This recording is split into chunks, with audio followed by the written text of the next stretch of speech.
Cuaderno encontrado en una casa deshabitada. Ante todo, quiero afirmar que yo no he hecho nunca nada malo a nadie.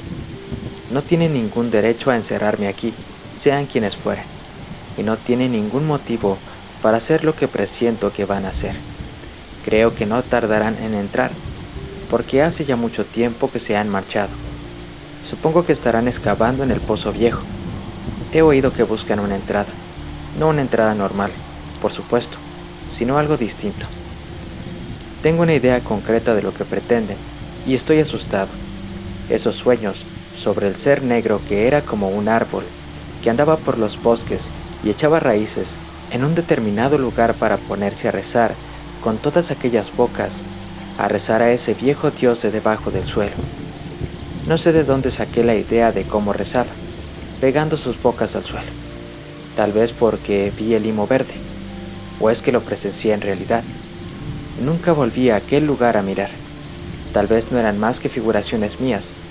La historia de los druidas y ellos, y la voz que decía Shoggoth, y todo lo demás.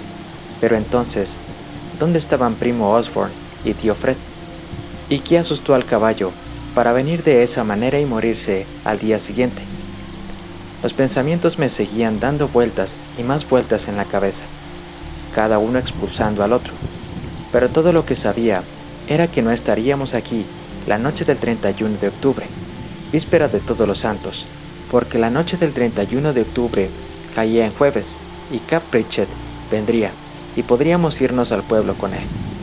La noche antes hice que tía Lucy recogiera unas cuantas cosas y lo dejamos todo preparado, y entonces me eché a dormir. No hubo ruidos, y por primera vez me sentí un poco mejor, solo que volvieron los sueños. Soñé que un puñado de hombres venían en la noche y entraban por la ventana de la habitación donde dormía tía Lucy y la sujetaban. La ataban y se la llevaban en silencio, a oscuras, porque tenían ojos de gato y no necesitaban luz para ver. El sueño me asustó tanto que me desperté cuando ya despuntaba el día. Bajé corriendo a buscar a tía Lucy. Había desaparecido. La ventana estaba abierta de par en par como en mi sueño, y había algunas mantas desgarradas. El suelo estaba duro, fuera de la ventana, y no vi huellas de pies ni nada, pero había desaparecido. Creo que grité entonces. Es difícil recordar lo que hice a continuación. No quise desayunar. Salí gritando, tía Lucy, sin esperar ninguna respuesta. Fui al granero y encontré la puerta abierta, y que las vacas habían desaparecido. Vi una huella o dos que se dirigían al camino, pero no me pareció prudente seguirlas. Poco después fui al pozo, y entonces grité otra vez, porque el agua estaba verdosa de limo en el nuevo, igual que el agua del viejo. Cuando vi aquello, supe que estaba en lo cierto. Debieron de venir ellos por la noche, y ya no trataron de ocultar sus fechorías, porque estaban seguros de las cosas. Esta era la noche del 31 de octubre, víspera de Todos los Santos. Tenía que marcharme de aquí. Si ellos vigilaban y esperaban, y no podía confiar en que Cap Pritchett apareciese esta tarde. Tenía que intentar bajar al camino, así que era mejor que me fuera ahora, por la mañana, mientras había luz para llegar al pueblo. Con que me puse a revolver y encontré un poco de dinero en el cajón de la mesa de tío Fred y la carta de primo Osborne, con el remite de Kingsport, desde donde escribió. Allí es a donde yo habría ido después de contar a la gente lo sucedido. Debo tener familia allí.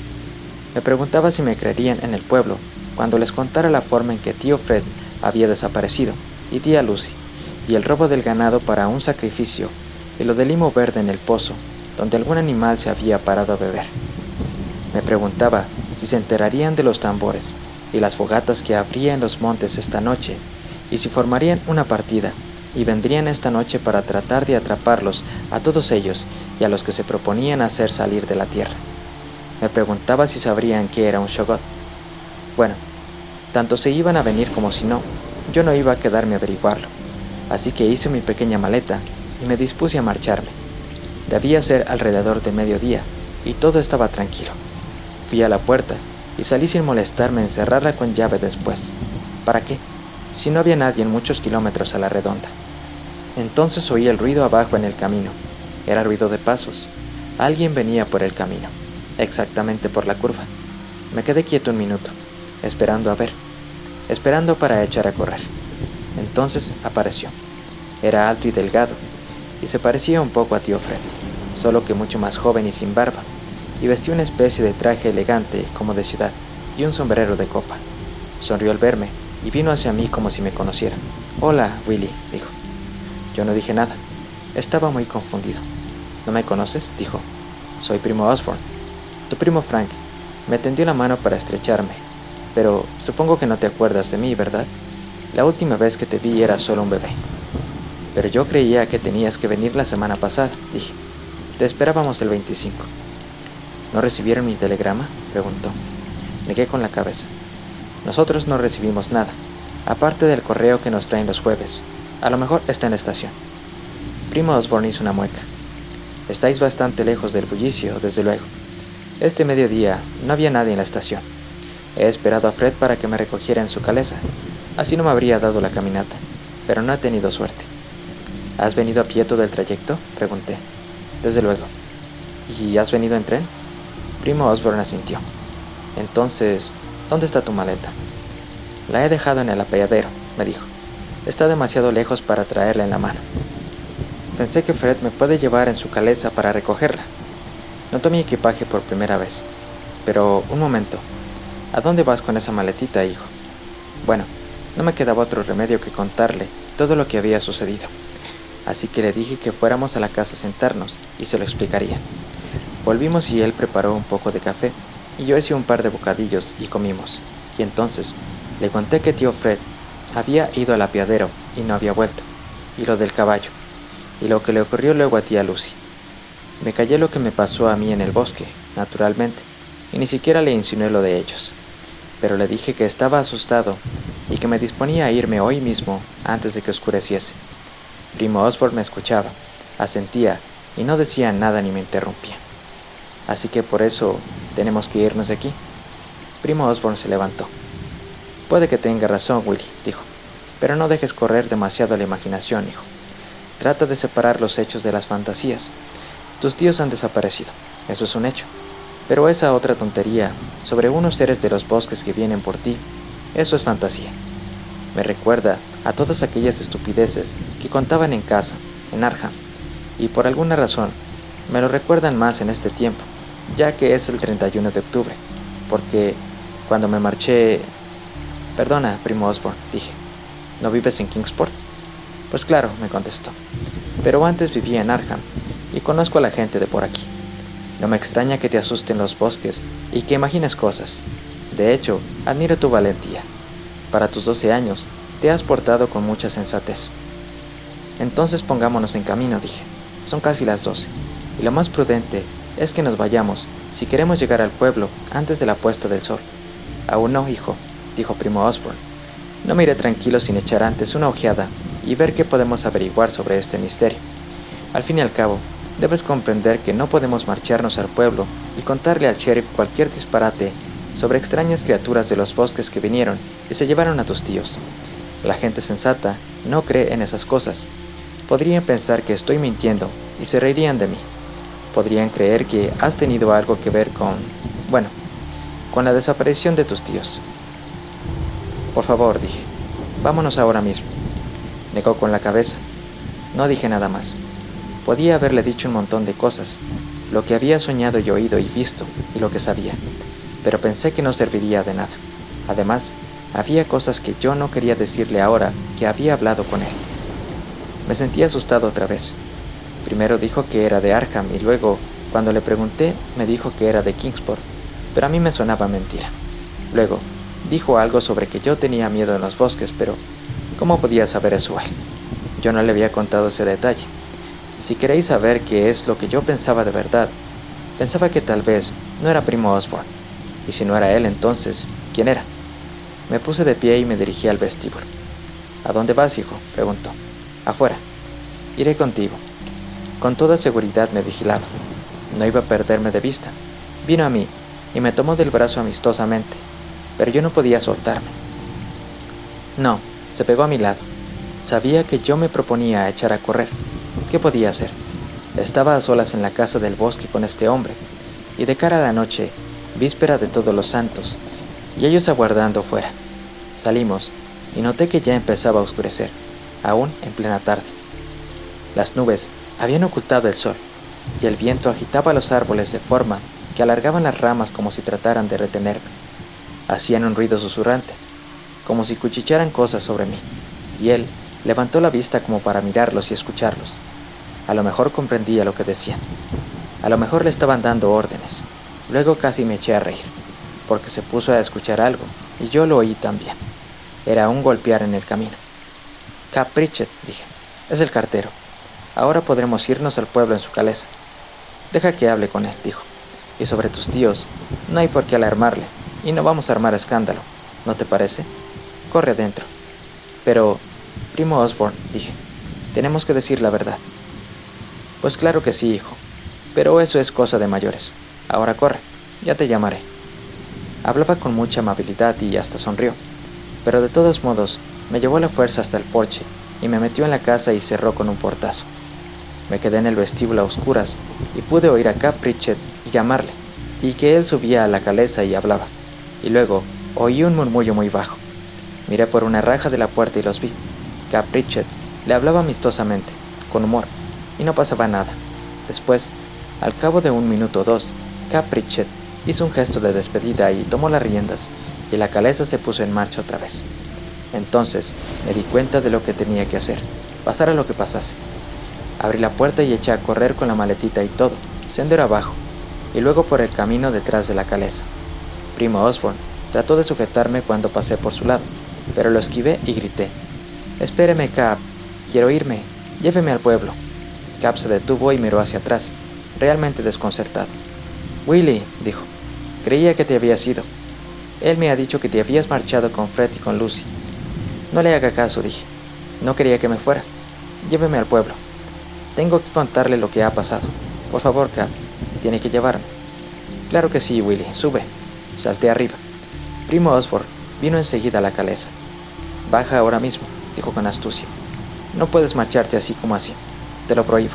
Estás bajo mi custodia». «No le escuche», supliqué. «Lléveme, Cap, por favor». «Muy bien», dijo primo Osborne. «Si insistes en no ser razonable, iremos todos. No puedo consentir que te vayas solo». Sonrió a Cap. «Como ve, el chico está trastornado», dijo. «Espero que no le molesten sus desvaríos. Él vivirá aquí como él... Bueno, usted me comprende. No es el mismo. Se lo explicaré todo camino del pueblo». Se encogió de hombros e hizo un gesto como de golpearse la cabeza con los dedos. Luego, sonrió otra vez, y se dispuso a subir y tomar asiento junto a nosotros, pero Cap no le correspondió. «No, usted no», dijo. «Este chico, Willy, es un buen chico. Yo lo conozco. A usted no lo conozco.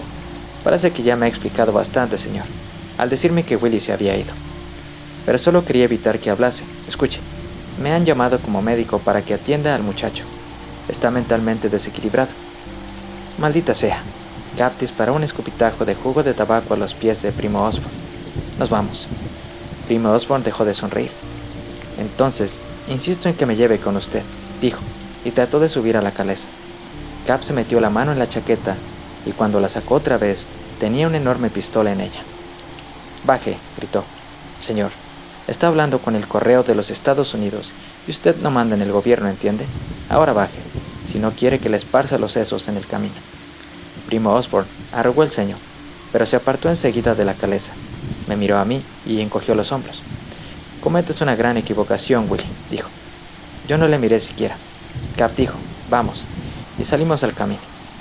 Las ruedas de la calesa rodaron más y más deprisa, y no tardamos en perder de vista la casa, y Cap se guardó la pistola y me palmeó en el hombro. «Deja de temblar, Willy», dijo. «Ahora estás a salvo. Nadie te molestará. Dentro de 1 hora o así estaremos en el pueblo. Ahora sosiégate y cuéntale al viejo Cap todo lo que ha pasado». Se lo conté. Tardé mucho tiempo. Corríamos a través de los bosques, y antes de que me diera cuenta, casi había oscurecido.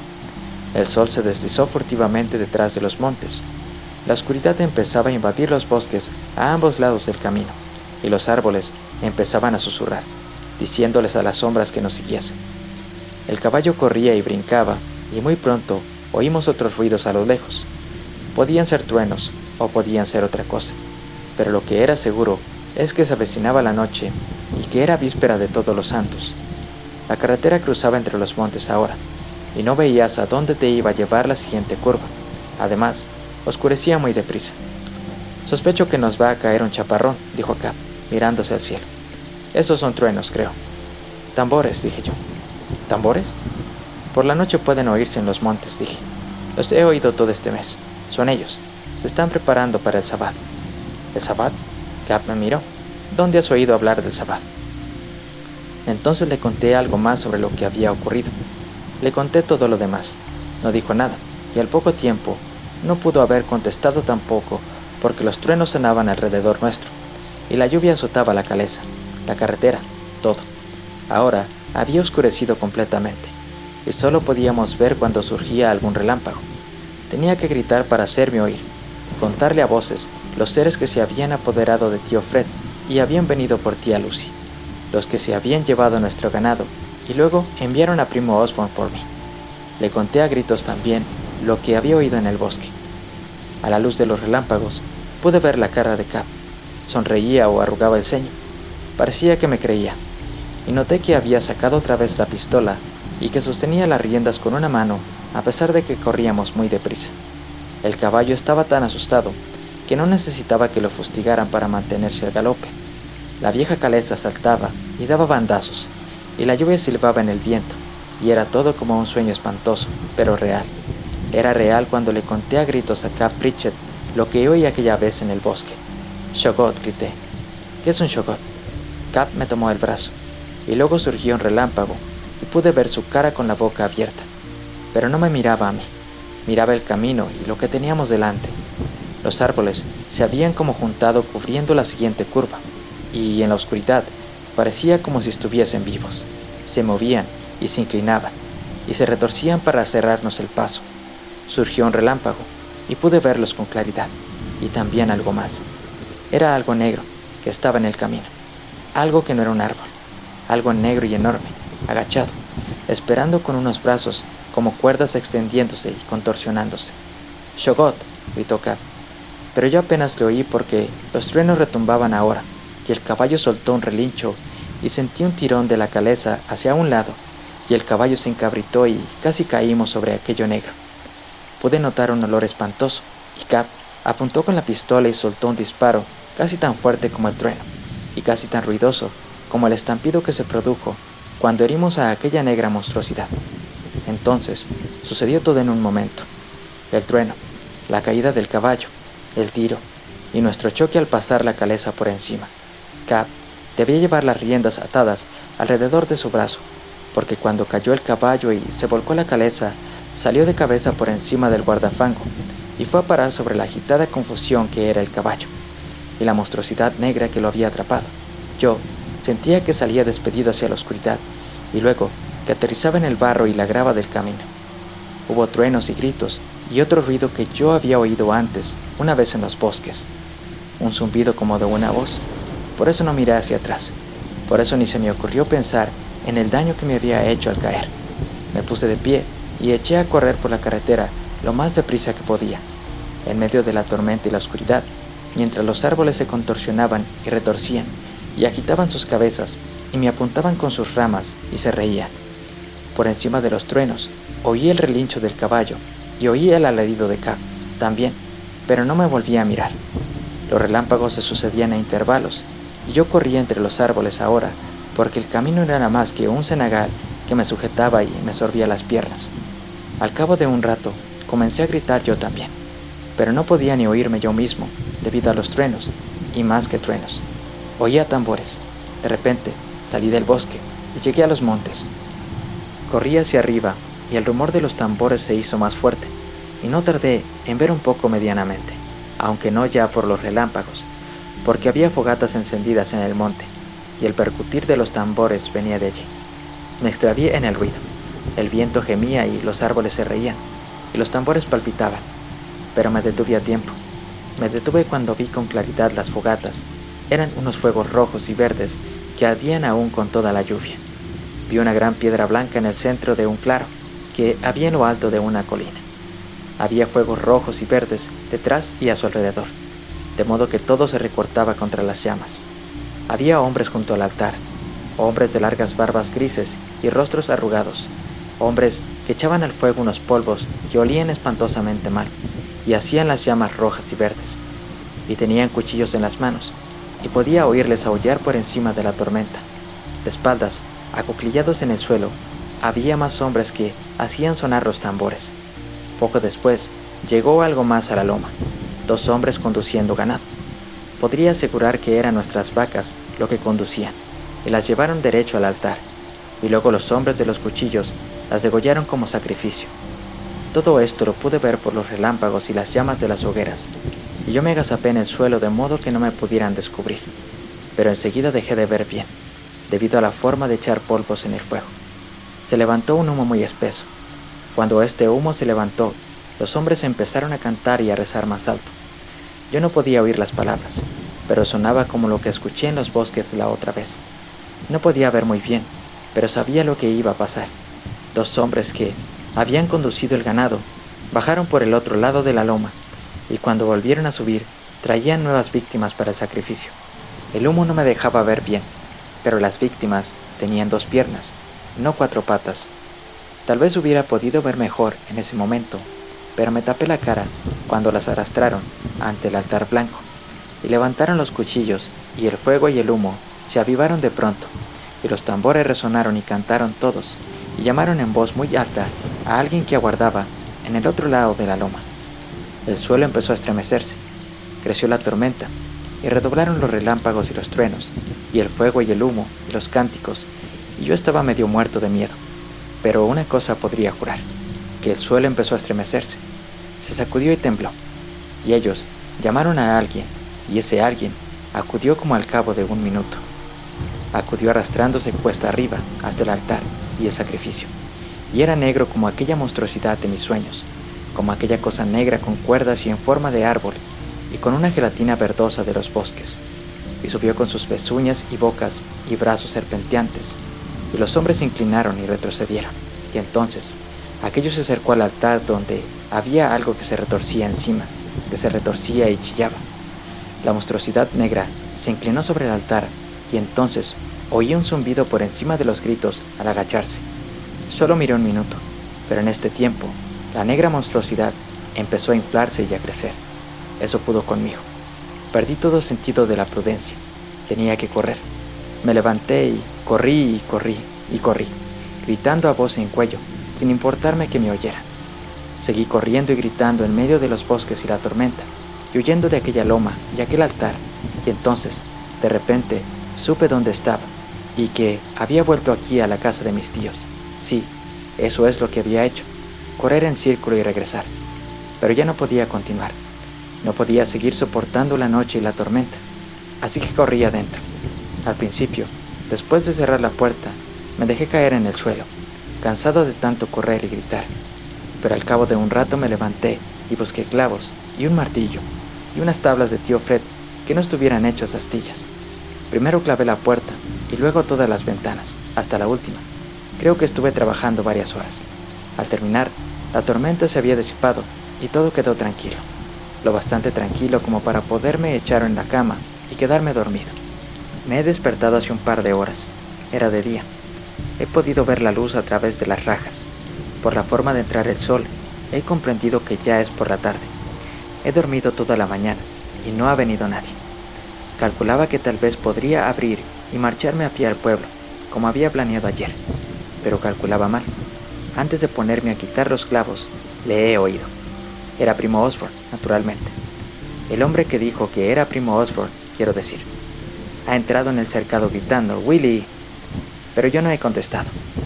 Luego, ha intentado abrir la puerta y después las ventanas. Le he oído golpear y maldecir.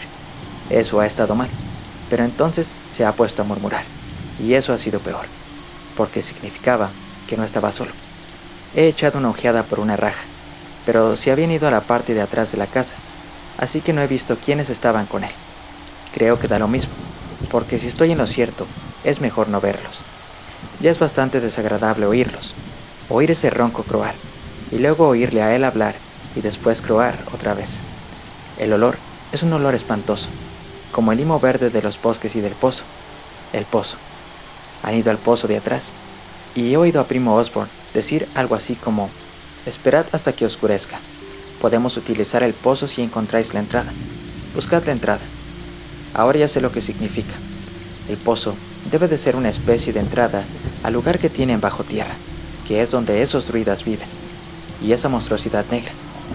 He estado escribiendo de un tirón, y ya la tarde se va yendo. Miro por las rajas y veo que está oscureciendo otra vez. Ahora es cuando vendrán por mí, cuando oscurezca. Romperán las puertas y las ventanas y entrarán y me atraparán.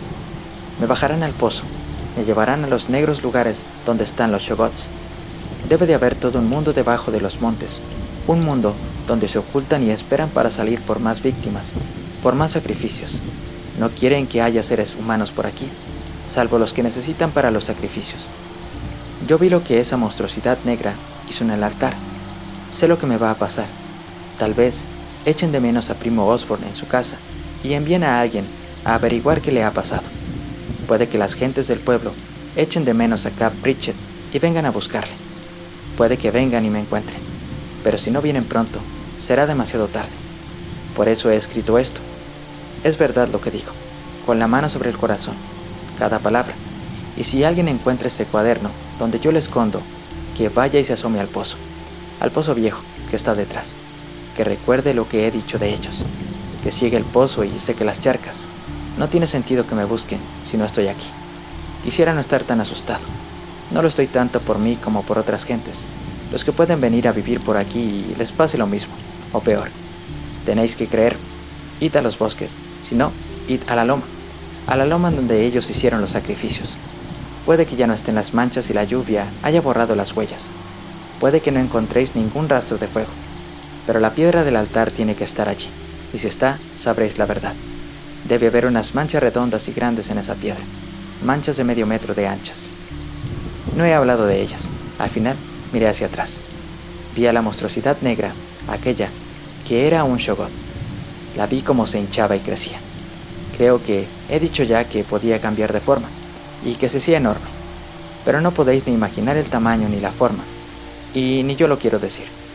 Lo único que digo es que miréis y veréis lo que se esconde debajo de la tierra en estos montes, esperando salir para celebrar su festín y matar a alguien más. Esperad, ya vienen. Se está haciendo de noche, y puedo oír sus pasos, y otros ruidos, voces, y otros ruidos. Están aporreando la puerta, y estoy seguro de que deben tener un tronco o tablón para derribarla. Toda la casa se estremece. Oigo hablar a voces a primo Osborne, y también ese zumbido. El olor es apestoso. Me estoy poniendo enfermo y, dentro de un minuto, mirad el altar. Luego comprenderéis qué estoy tratando de decir. Mirad las grandes manchas redondas, de medio metro de anchas, a cada lado. Es donde la enorme monstruosidad negra se agarró. Mirad las marcas y sabréis lo que vi. Lo que me da miedo. Lo que espera para atraparos, a menos que los sepultéis para siempre bajo tierra. Marcas negras de medio metro de anchas. Pero no son manchas, en realidad, son huellas de dedos. Han derribado la puerta de... Fin.